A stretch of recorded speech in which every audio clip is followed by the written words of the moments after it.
문제도 해결되고 정신 문제도 해결돼요. 이게 가족 안에서 일어나고 그리고 또 지역사회와 법제정을 통해서 지원을 받으면 날개를 달 수가 있어요. 그러니까 이런 운동, 인권운동 하시는 분도 필요하고 그리고 이제 가족 안에서 이게 심리상담이나 치료를 받고 또 의료적이고 도움 받는 것도 필요하고 양쪽 모두 필요하다고 생각합니다. 또 다른 분 질문도 받겠습니다. 네. 또 저기 질문하실 분 아무나 이거 정신 멘탈 문제를 모르셔도 질문하셔도 돼요. 모르는 사람 같이 있어요. 저기 뒤에 있습니다. 뒤에 저기 뒤에 가서 모르셔도 그냥 새로운 걸 아신다 생각하고 질문하셔도 돼요. 네. 저는 두 가지 질문 드리고 싶은데요. 예. 입원하셨을 때 혹시 그 의료진이 네. 뭐라고 이렇게 그때 물론 치료 중이어서 네. 어떤 기억이 어떻게 있으실지는 제가 모르겠지만 네. 저는 이제 얼마 전까지 임상에 제가 일하고 있어서 궁금하더라고요. 선생님이시군요. 네. 예, 간호사. 선생님. 예. 환자였을 때 의료진이 예. 정말 어떤 말을 했을 때 예. 마음이 진짜 열리는지. 예, 두 가지 다 얘기할 수 있는 게 저도 간호사님들하고 같이 10년을 일했으니까 나중에 치료진으로. 근데 제가 이제 환자였을 때 생각하면 다른 거 없어요. 진짜 마음으로부터 이게 상투적인 말을 하는 직원이 있고 마음으로부터 우러나가지고 공감을 해주는 직원이 있어요. 진짜 좋은 건 후자예요. 그리고 마음을 따뜻하게 전해지는 사람이 있어요. 논리를 따져가지고 너 이렇게 하니까 이렇게 하면 병을 치러봐야 되고 약을 먹어야 되고 이렇게 설명하는 사람 말고 설명이 필요한 게 아니라 손 한번 잡아주고 말을 따뜻하게 해주고 너 얼마나 힘드냐 등 도닥거려주고 저는 계속 이제 병원 일 하면서 등 도닥거리는 게 제일 많이 한 거예요. 그냥 남자 안 썼잖아요. 여자 남녀가 이렇게 되면 또 복잡해지니까 저는 동성이 주로 있는 병원에 많이 있었거든요. 나중에 그래서 등을 이렇게 많이 쓸어주고 이렇게 하니까 진정도 되고 그러니까 치료진 입장에서는 이 마음의 태도와 자세가 되게 중요해요. 그래서 따뜻함을 담고 저 사람의 마음을 헤아리는 그리고 당사자가 말도 안 되는 얘기를 이렇게 하잖아요. 망상 얘기부터 해가지고 환청 얘기를 하는데 진짜 무슨 공상과학 영화를 찍는 것 같아요. 한 시간을 들어도 이게 하늘에 떠가지고 이제 손오공이 내려왔나 이런 얘기인데 그걸 열심히 들어주는 거죠. 듣고 나중에 하다가 이제 약물 치료 받으면 이제 현실이 돌아오잖아요. 현실감이. 그때 이제 이런 타이밍이 있잖아요. 내가 하는 말이 진짜인가 사실인가 약간 긴가민가 할 때 그때 이제 병식이 필요한 시간이죠. 그래서 그때 현실감을 이제 알려주는 거죠. 네가 이렇게 생각했지만 사실은 이거는 이런 현실적으로는 이게 이렇게 생각하니까 제가 좀 잘못 생각했네요. 그때 병식이 찾아가지고 병원에서 퇴원하면 재활이 된 거예요. 그리고 나서 사회가 복귀하거든요. 많은 사람들이 그 타이밍을 잡아야 돼요.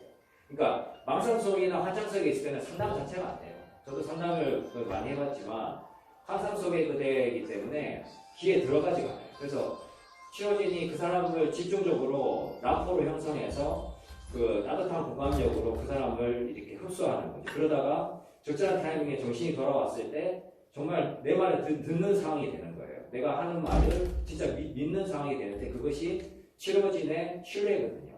그거를 했을 때 전적으로 그 당사자는 신뢰하게 됩니다. 그러면 나중에도 퇴원 후에도 찾아와요. 계속 찾아와요. 선생님 보고 싶었다 이렇게 되거든요. 그게 핵심인 것 같습니다.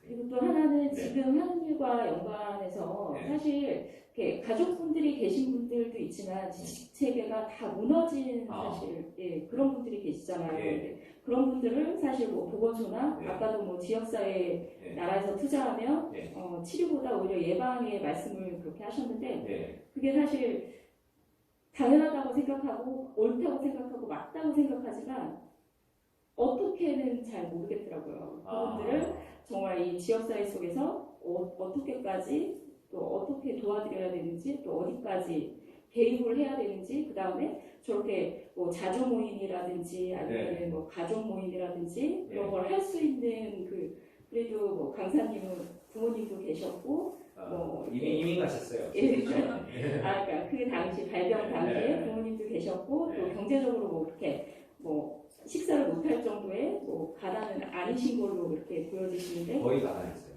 그러셨어요. 그러니까 저기 재산 다 날려가지고 아버지 사업 망하고 그래가지고 이제 돈이 하나도 없이 부모님이 저기 도피를 해서 미국 가셨고 제 생활이 거의 좀 좁은 집에 수급자 되기 전이었어요. 바로 전이었어요. 예. 그러니까 여기 사실 지역사회 전체를 보면 지지 체계가 너무나 부족한데 부족하죠. 예. 예, 그런 분들을 그, 어떻게 네. 해야 될지 실질적으로 얘기를 해드릴게요. 제가 이제 이 모든 스펙트럼을 경험을 했습니다. 그러니까 최전방은 급성기에 입원하는 거예요. 병원 치료. 폐쇄병동, 개방병동, 납병동, 그다음에 정신건강복지센터, 그다음에 정신재활시설, 그다음에 공동생활가정, 그룹홈 공동생활가정, 그다음에 이제 공동체 자립센터, 그다음에 직장 속으로 이 스펙트럼이 한 8개, 7, 8개 되잖아요. 이게 전 다 경험을 해봤어요. 그래서 회복되는 단계는 계단으로 올라가듯이 단계 가야 돼요. 센터는 그 중간 정도 사이즈에 있어요. 그러니까 위치가. 센터가 다 모든 걸 관장할 수 없다는 걸 얘기해주고 싶은 부분인데요. 센터가 맡고 있는 건 굉장히 중요하지만 중간 단계의 커넥트 정도는 할 수 있어요. 연결 정도는 할 수 있는데 병원에서 이제 급성기에 있던 사람들이 이제 나와서 급성 환자나 만성 환자들이 센터를 찾아온단 말이에요. 그리고 급성기에 있던 사람은 센터를 잠깐 들렸다가 지역사회로 바로 스며들어서 취업을 하거나 알바를 하거나 생활을 해. 어느 정도. 3분의 1 정도는요. 근데 3분의 2의 만성 환자들은 병원에서 해조문으로 병원을 계속 순회해서 10년, 20년, 30년 있는 사람도 있고 이분은 또 나와가지고 지역사회에서 나오는데 만성 환자로 센터를 다니는 분들이 있어요.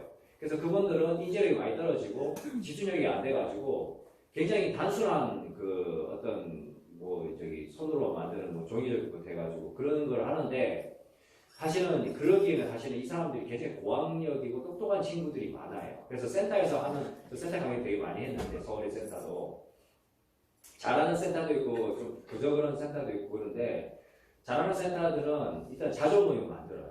그리고 당사자의 그 케이스 바이 케이스와 그 지적 수준과 인지력에 따라서 분류를 하셔야 돼요. 같이 다 할 수 없어요. 나이나 지적 능력이나 인지력에 따라서 그 사이즈를 만들어서 운영을 하시고 젊은 세대들은 일단 초발자나 재발자가 뭐 조금밖에 안 하신 분들은 사회로 빨리 편입될 수 있는 사람. 그 사람들은 자조 모임을 통해서 일자리 창출을 빨리 가면 좋고 그 다음 단계로 중간 정도 레벨이나 만성적인 분들이 있어요. 그분들은 규칙적으로 센터에 나오게 하는 것만으로도 도움을 받을 수가 있어요. 그래서 일단 모이기를 힘쓰시라는 거죠. 그래서 제가 이제 지역사회에서 이제 달리다콘 모임이나 여러 가지 모임을 하면서 20년 동안 계속 나왔는데 열심히 2, 3년 나오신 분들은 거의 다 알바를 하거나 일자리를 잡거나 생활관리가 되세요. 일을 하든 안 하든 생활관리가 되시는 단계까지 가거든요. 그거를 돕는 게 센터가 할 수는 있어요.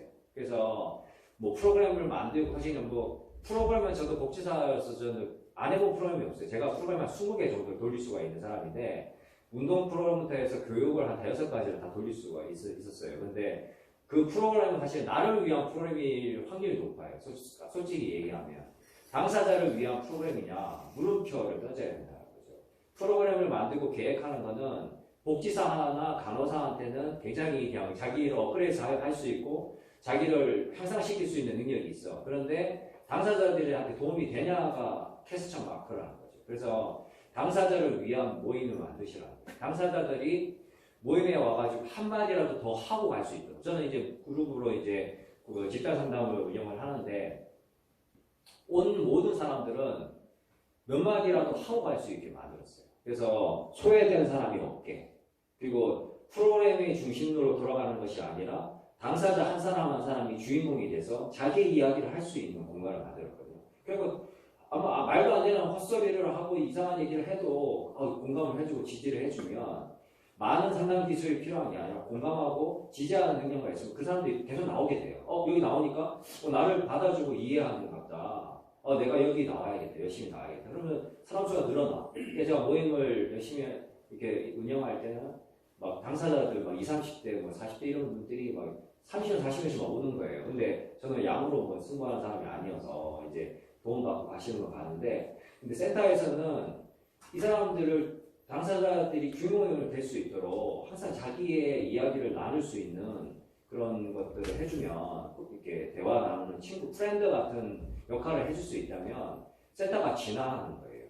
과거의 프로그램 중심이나 그 공급자 위주의 그런 센터에서 당사자와 소통하는, 그리고 당사자를 위한 이런 자조 모임이나 프로그램이 아니라 소통의 장을 만들어주면 그 사람들이 좋아서라도 계속 나오게 됩니다. 그러면 여기서 이제 발전을 하게 되잖아요. 그리고 취업하고 연결을 해주세요. 제가 병원에서 했던 일들도 취업하고 바로 이 센터를 토스를 해주면 센터 선생님하고 전화를 해가지고 그 사람 일자리 알아봐줬어요, 제가. 그래가지고 일자리 연결해줘갖고 알코올 환자들도 일하러 갔고 정신 환자들도 그 공공근로나 다른 워크 투게더라고 해서 저기 장애인 고용센터에서 하는 정신장애인들 취업하는 부분이 있어요. 그거를 토스해가지고 일자리 빨리 창출해주고 바리스타나 뭐 인쇄소나 음식점으로 연결해서 일자리까지 지원을 해주면 그 사람들이 돈을 받고 사회로 복귀가 빨리 할 수 있습니다. 길어지니까 여기까지 하면 답변이 됐을까요? 예, 감사합니다. 다른 분 저기 질문하시고. 네, 선생님. 회복의 등대는 네. 어떻게 시작을 하게 됐고 어떤 계기가 돼서 이걸 네. 운영을 하게 됐고 지금 그 운영 체계는 어떤 식으로 이루어져 있는지 네. 잠시 설명 좀 해주세요. 네, 저기 회복의 등대는 2019년도에 같은 해 제가 지은 것 같은데요. 그 하게 된 이유는 제가 이제 대학로에서 달리다쿰이라는 단체가 저기 영락교에서 시작된 기독교 정신 회복 사역 공동체인데 1998년도에 만들어졌는데 제가 99년도에서 2000년에 가서 이제 거기서 봉사하기 시작하면서 제가 이제 그 사람들하고 어울리면서 하다가 나중에 이제 그분들을 돕는 사람으로 이제 섬기게 됐는데 그러면서 동료 지원가라는 말이 나오지는 않았지만 동료 지원가를 제가 하고 있었던 거더라고요. 거의 봉사로 하고 있다가 나중에 직업이 돼서 사회복지사 활동을 했는데 이게 내가 하는 그 동료 지원이더라고요. 동료 상담을 계속 해왔단 말이에요. 그래서 그분들이 취업을 하고 어떤 친구는 카페 바리스타가 돼서 지금 일반 바리스타로 일을 하거든요. 그 친구 제가 한 10년 정도 도와줬는데 지금 직장생활 너무 잘하고 있고 또 어떤 자매를 도와줬는데 두 사람과 결혼을 했어요. 애도 낳고 지금 너무 조울증이 있었는데 다 자녀 낳고 지금 너무 온전한 가정으로 살아가고 있거든요. 그러니까 그런 사례들이 많이 나왔고 또 결혼해가지고 애 셋 낳고 사는 형도 있고 하여튼 이 공동체를 통해서 많은 사람들이 회복되고 직장을 가지고 회복되는 걸 보면서 아 맞다 이거다. 속으로 공동체와 이런 소통의 장을 통해서 가족도 힐링하고 당사자도 힐링할 수 있는 장소를 만들어야겠다. 그래서 작년에 만들었는데 어떻게 보면 가족들이 먼저 오면 좋아요. 가족들이 와서 의식이 개혁되면 자녀들을 도울 수가 있어요. 진정으로. 그러면 자녀들이 어머니가 태도가 바뀌었네 말하는 습관이 아버지가 가부장적이고 권위적인 아버지가 갑자기 바뀌어가지고 정말 나한테 맞춰주네 이러면 갑자기 자녀가 감동받아서 저도 가보고 싶어요 하면서 다 오거든요. 그렇게 왔어요. 부모가 왔는데 가족이 나중에 당사자가 왔어요. 그래가지고 그런 공동체가 계속 모이다 보니까 입소문으로 또 이제 오다 보니까 이제 파이가 커지려고 하는 사실은 크게 키우는 거 원치는 않아요. 그래서 비영리범이 만들지도 않고 소그룹 형식으로 먼저 식사를 먼저 하고 카페에서 한 3시간 정도 얘기를 하는 거 총 4시간을 잡고 거기에 이제 산책을 해요. 중간에 산책하고 밥 먹고 산책하고 그 다음에 대화를 나누고 어머니들이 한 7, 8명 오시거든요. 당사자들 한 4, 5명 오고 한 20명은 안 되게 해요. 왜냐하면 소그룹을 하려면 상담 형식으로 해야 되기 때문에 그 12명에서 14명이 딱 좋아요. 그래서 제가 파이를 안 키워요. 그래서 꼭 필요한 사람 와가지고 도움받고 이렇게 힐링했는데 그래서 다리다쿰에서는 토요일마다 가가지고 그룹으로 이제 대화의 장을 만들어서 제가 센터에 아까 얘기한 것 같이 센터에서 그렇게 하면 참 좋습니다. 그래서 이렇게 원같이 앉아가지고 자유로운 그 주제를 정하고 자유롭게 얘기하는 거예요. 만약에 20대에 맞잖아요. 20대에 필요한 건 뭐냐면 사랑과 일이에요. 사랑과 일, 연애, 뭐 교제하는 거, 이성관계, 뭐 이게 사실은 다 핫하거든요. 30대 가면 이제 직장이나 취업이나 결혼이에요. 그러니까 주제별대로 주제를 정해셔서 토크를 하시고 그리고 막 지지를 해주면서 또이 전문가가 자기의 저는 가운을 안 입었어요. 일할 때 흰 가운 같은 거 안 입었거든요. 권위적으로 보여지는 게 싫어서 그냥 뭐 이런 옷 입고 그냥 했어요. 그러니까 그 당사자 똑같이 그냥 이런 뭐 계급장 떼고 그냥 같이 소통을 하는 거예요. 그리고 내 얘기도 하는 거예요. 친구 같이. 내가 이런 이런 경험도 해봤고 저런 이렇게 하면서 일반인들이 겪는 거를 당사자들도 똑같이 경험하게끔 소통을 하는 거예요. 그 방식을 쓰면 당사자들이 흡수가 돼요. 그리고 사회를 간접적으로 경험합니다. 그러니까 이런 치료진을 통해서 일반적인 사람이 어떻게 사는가를 배우면서 내가 생각하는 게 좀 일반적이지 않다. 그리고 뭔가 착각하고 오해하고 있구나. 그리고 남이 나를 싫어한다고 생각하면 그거는 내 착각이었네. 뭐 이런 여러 가지 생각의 교정이 일어나요. 그게 집단 상담에서 이루어지거든요. 그러면 알아서 사회성도 이루어지고 예의도 알게 되고 개념도 생겨요.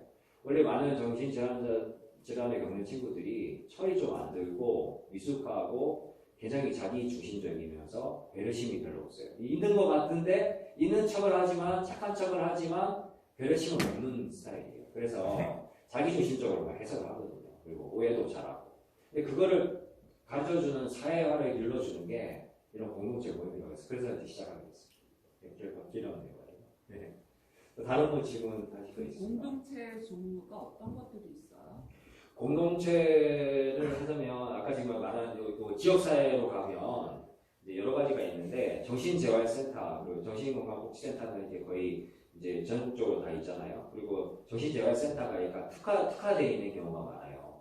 뭐 태화센터인지 뭐 클럽하우스 모델 뭐 어떤 모델 해가지고 거기서 이제 갖고 있는 방식이 따로 있고 일자리 중심으로 가느냐 아니면 뭐 취업 그 생활 프로그램 중심으로 돌아가는 데도 있고 여러 가지 유형이 있는데 요즘엔 자조 모임 스타일이 좀 많이 대세인 것 같아요. 그래서 당사자 운동이 또 일어나다 보니까 그런 소그룹을 세우고 저는 이제 쉼터 개념을 많이 이제 필요하다고 생각하는데 위기 쉼터도 필요하지만 이게 소그룹으로 당사자들이 모여서 이게 지금 이제 어록이를 추천하고 싶은데 모임에 와서 당사자 가족이 어울려서 왜냐면 당사자끼리 모이는 것도 그렇게 좋지는 않아요. 왜냐면 당사자들끼리만 모이고 누가 일반인이나 가족이 없으면 그 중재해 줄 사람이 없어요. 그러니까 그것도 약간 산으로 갈 수 있고 당사자 모이면 다 다니고 인터넷에 있는 뭐 온갖 당사자 모이면 다 가고 있어요. 그런데 당사자만 하면 뭔가 이게 소통이 원활하지 못하고 약간 산으로 갈 수 있고 완전 노는 대로 빠질 수도 있고 균형을 못 잡아요. 그래서 이런 뭔가 형식을 갖춘 가족과 당사자와 뭐 전문가 같이 어울려 갈 수 있는 게 참 좋더라고요. 그래서 뭐 그룹홈을 가더라도 전문가가 껴있죠. 그리고 뭐 가족들도 연결될 수 있고 그다음에 뭐 가족 교육을 센터에서 시키더라도 가족들이 참여해서 또 하고 당사자를 또 가족과 같이 오가는 어떤 날을 만들어서 저 하남시나 강동 같은 데서는 그런 거 잘 하시더라고요. 고양시도 그렇고 그런 데서는 그렇게 가족들 모임을 따로 모아서 프로그램을 하고 프로그램이라기보다는 강사 초빙해가지고 당사자들의 얘기를 듣고 이런 시간을 갖더라고요. 그래서 그런 거 서울에서는 잘하는 센터에서 저를 불러줬거든요. 그래서 거기 보니까 워낙 잘하는 데이긴 하더라고요. 그 선두적으로 앞서가시는 분들이에요. 그래서 그런데 다른 것도 좀 많이 이렇게 같이 공유하시면 좋을 것 같고 그다음에 그룹홈이 있고 공동생활 가죠. 그룹홈은 뭐 12명, 14명이 이렇게 집에서 사는 거잖아요. 근데 그것서 생활이 더 잘 되면 약간 독립주택, 반독립주택으로 공동생활 가정 같은 데가 좀 많이 지어지고 있는데 여자 공동생활 가정, 남자 공동생활 가정에서 거기서 이제 어울려 살아가고 하면 거의 낮에는 압병동 다니거나 정신재활센터 다니고 밤에는 공동생활 가정에서 자고 거기서 찾아가 봤거든요. 근데 그렇게 생활하는데 나중에 그러다가 알바도 하고 취업도 하더라고요. 그러니까 그런 형식을 떼어도 되고 쉼터를 찾아갈 수 있는 데가 있으면 좋고 그다가 이제 독립 쪽으로 가서 이제 독립을 하면 돼요. 그래서 가족이 만약에 가족하고 스트레스가 이렇게 붙는 그 자녀가 있어요. 분리하세요, 분리. 부모가 도움이 하나도 안 돼요. 그러니까 부모가 말을 못 바꾸면 도움이 하나도 안 된다고 생각해요. 내가 떨어져 주는 게 자녀를 돕는 길이에요. 제가 부모님이 빨리 이민 가셨잖아요. 우리 아버지 성격 세고 어머니도 막 잔소리 많거든요. 같이 있었으면 같이 계속 좋은 선순환이 되기 힘들었어요. 근데 떨어지면서 이게 완전히 이제 의사소통 방법이 바뀌어버리면서 지금 회복이 된 거거든요. 그러니까 도움이 안 되면 떨어지세요. 그리고 가족이 떨어질수록 자녀는 자아를 찾을 확률이 높아요. 저도 그렇게 해서 회복되는 과정에서 자아를 찾아갔거든요. 자기 주장도 하고 싶은 걸 알고. 부모에 의해서 살아온 애들은 착한 애들이지만 자기가 없어져요. 그러니까 부모의 인생을 사는 게 아니라 부모는 부모의 인생을 살고 자녀는 자녀의 인생을 살고 자녀가 병들었다고 해도 부모가 너무 자녀한테 올인하는 건 좋지 않습니다. 요번에 있었던 두 가지 사건, 자녀가 부모를 어떻게 하고 부모가 자녀를 어떻게 하고 그 사건도 결국은 지지 체계가 없고 가족 안에서 해결을 다 하려고 했던 거예요. 근데 이 정신적으로 이런 질환은 가족이 해결할 수 있는 문제가 아니에요. 가족 외부로부터 도움을 받아야 돼요. 그래야지